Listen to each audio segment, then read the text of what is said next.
Ma'am, may mga balita na kayo daw po, dinadawit po kayo dito po sa issue ng ICC.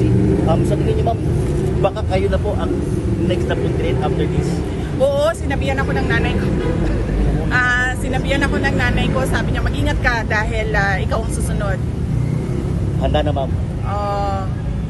Anong handa?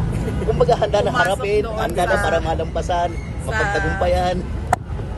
Iniisip ko lang ang gastos sa abogado. Magastos kasi ang mga abogado. So yan lang naman yung concern natin sa ngayon. But so far, napaghandaan din naman yung gastos para sa mga abogado.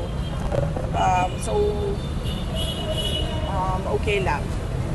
Yes, my mother warned me about me as the next target for the ICC. Ma'am, ba't di ka lang kayo magkasalutuin ng Pangulo? Parang pinapalayo ko ba yan sa circle na kumbaga huwag ka na idamay ng pamumulitik?